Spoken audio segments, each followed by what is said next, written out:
The first thing we have to do to make this top is either to make a chain or a foundation chain with half double crochets. It doesn't matter which one, just whichever one you like the best. Now the length of the chain will be the length of your sleeves, but it will also be kind of the width of the waist part. So I would say this first measurement has to be wide enough for you to fit from one side of your body to the other side of your body.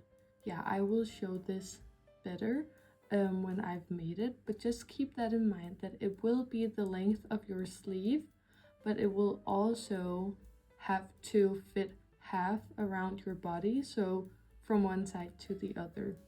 So I will just be making a foundation chain with half double crochets. So I will chain one, yarn over, work into that one chain, pull up a loop, pull through one, and then pull through three, then yarn over. If you turn it around, you can see that there is a V right there. I don't know if you can see it. That's the V I'm talking about. I will yarn over and work into that V, pull up a loop, then pull through that one loop, and then pull through all three. I'll just tighten it. And then you can see we have the first V that we worked into before, and now we have this second V as well. Yeah, and we will work into that, and I will just continue with making this chain, foundation chain, until I have the length that I want, and I already know that mine is gonna be 40 stitches. I'll just show you how long you should make the first row. So this is my first row and I did 40 stitches. So first of all, this will be the length of your sleeve. So like this. Oh, you get what I mean. But it will also be the width of your waist, sort of. So it should be able to kind of fit from one side of your waist to the other.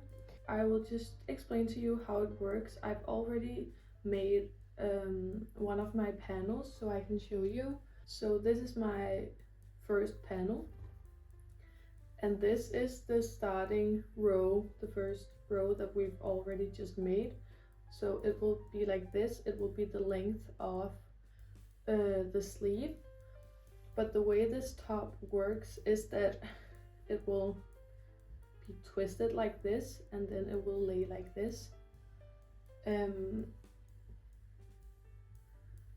So as you can see down here, when it's twisted like this, it's folded in half. So that means the width of the, like this part of the top is the width of the first chain that we do, if that makes any sense. So this should just kind of fit from one side of your waist to the other. It won't be this tight because when we have to attach the front and the back panel, we don't attach it all the way down, so it will be bigger than this, but it will just have to kind of fit this measurement, just to make sure that when you stitch it together that it's not too small. If I had this, I wouldn't be able to make it fit, but I guess I could have made it a bit smaller as well.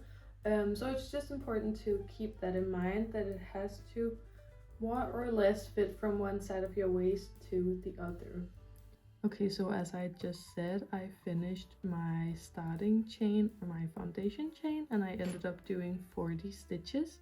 And from now on, we will just have to chain one, turn our work, and place a half double crochet in each of the stitches. And that is basically the entire pattern. So I will just chain one, turn my work, and then place a half double crochet in each of the stitches. And I do like to have a bit of a loose tension, because then the panel will end up being more flowy. So that's why I go up a hook size and also try and keep a loose tension. But I will just continue placing a half double crochet in each of the stitches. When I'm at the end of the row, I will just chain one and then place turn my work and then place a half double crochet in each of the stitches, and we will have to continue doing this until we have the length of the panel that we want. I've already made the top, so I know that I will be making, I think it's approximately 75 rows, so it's quite long. So I will just continue doing this until I have the length of the panel that I want. And to figure out how long you want it, I guess I can show that to you when I have made mine, so you know how long you have to make it. So I will come back when I have made my first panel to show you how it's supposed to fit. To figure out how long you need to make your panel, so how many rows you need to make, the easiest way is just to try it on along the way. And when you have the length of the panel that you want, so from your shoulder to where you want the top to stop at your waist, you will have to double the amount of rows. So as an example, I have my first panel here and it is very long, but if I fold it in half, then it is the length that I want from my shoulder to where I want it to stop at my waist. So this folded in half, I have 37 rows, and then I doubled the amount, so that's 74 rows in total. And that is because the way the top is made is that we take this very long panel and then each end will be the shoulder, and then it will go down like this. So you will have to make a very long panel because it will be folded in half, and then that will be the length. So you can just go ahead and make a panel. When you have the length that you want, you will just have to double the amount of rows. Yeah, I hope that makes sense. That was just quickly to explain how many rows kind of you need to do, and I did 74 rows in total. And when you have made your first panel, you will just have to make another one that is exactly the same. So I will have to make another panel that is 40 stitches wide and then 74 rows long. Yeah. When you have finished your first panel, you will just have to make another one identical to that one. And I've already made mine. So I have two panels that are both 40 stitches in the width and then 74 rows long. And now what we'll do is attach the two panels at the shoulders, so that's at the end of each panel. So this will be my back panel, and then I will just have to lay the other panel directly on top of the first panel. So now I just have the two panels directly on top of each other. And what we'll have to do is just slip stitch into each of the stitches, so that's 40 slip stitches. So I will just do that. So I already chained one, then I will just turn my work. And now I will just do a slip stitch in each of the stitches along the ends of each panel, so that's 40 stitches in total. So I'll just go into the very first stitch of the first panel and the very first stitch of the second panel, and then do a slip stitch in each of the stitches. I will just do that, and then I will come back when I have to slip stitch the other side of the panels together, because it's a little bit different than this. So I will just come back when I have finished my 40 slip stitches. I just finished my 40 slip stitches for the first shoulder, and now we will have to slip stitch the other side of the panel together, so the other side with 40 stitches, which will be the second shoulder. But before we do that, what we'll have to do is take the panel we have on top, which will be our front panel, and then we'll just have to twist it once. So like this. And we won't do that with the back panel, so it's only the front panel that has to be twisted like this. And then while it's still laying like this, we will slip stitch the other side together. So I will just be placing 40 slip stitches along the side, just as we did on the other side.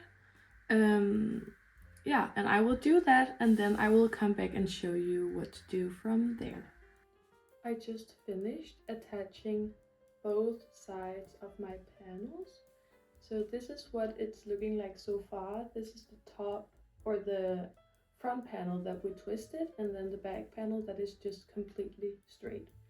Now what we'll have to do is that we'll have to close the sides of the top, and the easiest way to do it is just to try it on. And I have the wrong side out, which is the side that we did the slip stitches on. So I have the slip stitches on the outside of the top right now. And I will just put this over my head like this and try and find the slip stitches to place them directly on top of my shoulders. Like this. And you can already kind of see the top is taking shape. And we'll need some stitch markers for this, so I'll just get some. Okay, I have my stitch markers with me. So what I'll just do is I will find the back panel and then the front panel, and then I will just approximately figure out where I want the sleeve to stop. And I would say maybe around here. So I will put in a stitch marker here, which is a bit difficult with one arm. Okay, like that. And then I will put another stitch marker where I want the top to, like where I want to close the top, and then where I want it to stop so that it's open down here. And this is where it's pretty important that you just try and do the same thing on the other side, because you have to make sure that you don't attach it too far down, because if you attach it, as an example, all the way down here, you might not be able to actually get on the top. So you have to leave out a hole that is big enough for you to get on and off. So you could keep it all the way open like this so that it's really easy to get on and off. You can also do it a bit tighter, just make sure that you can actually put it on and off. And I guess I would like mine to be maybe like this. So I will put my second stitch marker down here. And this is not very precise at all, but we will make it much better in just a second. Now we just know approximately where we want the sleeve to end, and then where we want to slip stitch the sides together, and then where we want it to be open. And I only place stitch markers on this side because now I will count how many rows, and then we can just use the same amount of rows on the other side. So I will take it off now, and then we will actually slip stitch the sides together. Okay, so this is the shoulder where we did our slip stitches, and then this is the side of the top where I just attached my two, well, it's not actually stitch markers, it's safety pins, but that doesn't matter. And now what we'll just have to do is count how many rows we have from the shoulder down to the first stitch marker. So I have 1, 2, 3, 4, 5, 6, 7, 8, 9, 10, approximately 10 stitches from the shoulder down to the first stitch marker. And then from my first stitch marker to my second stitch marker, I have 1, 2, 3, 4, 5, 6, 7, 8, 9, 10, 11, 12. So now I know I need to slip stitch 12 rows together, and it is 10 rows down from the shoulder. So what I'll do now is I'll just count on the other side as well to make sure that I also have 10 rows from the shoulder and 12 rows in between the two stitch markers on the other side as well. I did not. So I will just reattach my stitch marker. Okay, so I just reattached my stitch markers because it wasn't the exact same amount of rows on the other side. So now I actually have for both of the panels 10 rows between the shoulder and the first stitch marker and 12 rows between the two stitch markers. And what I'll do now is I'll just attach my yarn at the first stitch marker. So I will just attach my yarn into this row and the other one on the other side as well. Now I can remove my stitch marker, and then I'll just slip stitch along the side of the top, and just make sure that you have the slip stitches on this side as well for the shoulders, so all of your slip stitches are on the same side of the top, so the wrong side out. And I'll just work into the gap between the rows and place a slip stitch and then directly into the row, so into the side of the row, then into the gap, and into the actual row. And I'll do that all the way down to my second stitch marker. I just finished slip stitching down the side. I ended up placing 24 slip stitches because I placed one in the row and then one in the gap, so it's double the amount of rows. Yeah, just wanted to clear that up. So now you will just have to do the exact same thing on the other side of the top, and just make sure that you also place them on the outside of the other side of the top. So this is the outside of this part of the top, and then this will be the outside of the other side of the top. And I will just have to count 10 rows down and then place slip stitches in 12 rows, and that was 24 slip stitches in total for me. So I'll just do that, and then we're almost finished with the top, so I will just come back and show you the last couple of details. I just slip stitched the other side of my top closed, so now all there's left to do is add some ties to the shoulders of the top so that we can close it in the back. So the most important thing here is that you add the tie on the right side of the top. So this side of the top we just added our slip stitches, and this is the shoulder, and we will have to add the ties on the opposite side of the shoulder from where we slip stitched it closed. So we will go up to this side of the shoulder, which is the side of the shoulder that is closest to your neck when you wear it, and this is the side that is closest to like your arm, your hand, whatever. So this is the side that we'll add or tie to. So I will just lay my shoulder down. This is the slip stitch where we slip stitch the shoulder together. So what you'll have to do now is just attach your yarn to this row of slip stitches. For the length of this chain, you will want it to be long enough to tie a bow behind your back. So the chain starts at your shoulder, and then it will have to be long enough to tie a bow. So if you want a big bow, you'll have to make a long chain. If you just want a tiny bow, you'll have to make the chain shorter. So I will just make my chain now, then I'll come back when I know how long I end up making it.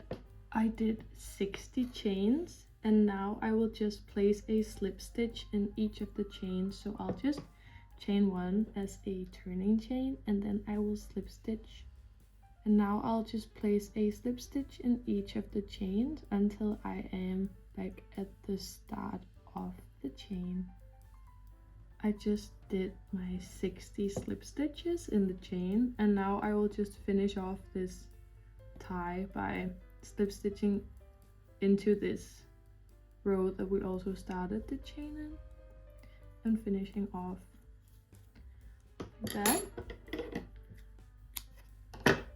And now all there's really left to do is to add an identical tie to the other side of the top, so to the other shoulder of the top, and then weave in all of the ends, and yeah, that's basically it. When you are done weaving in all of your ends, you have officially made your crochet twisted top. I don't know what I'm gonna call it yet. I just really quickly wanted to show you what I wear underneath. I just crocheted a, like, I don't even know what it's called, just a little top to wear underneath. It's very poorly made. I'm not gonna give you a pattern for this or a tutorial because it's not great. I just wanted something in the same color to wear underneath. Yeah, I just wanted to show that real quick. If you really want to make it, it's just single crochets in the back loop only. And then I added some maybe either single crochets or half double crochets on top because I made it way too small. But yeah, I think that was it for this video. Thank you so much for watching. I hope you loved the top if you end up making it, and thank you so much for watching. I hope to see you in the next one.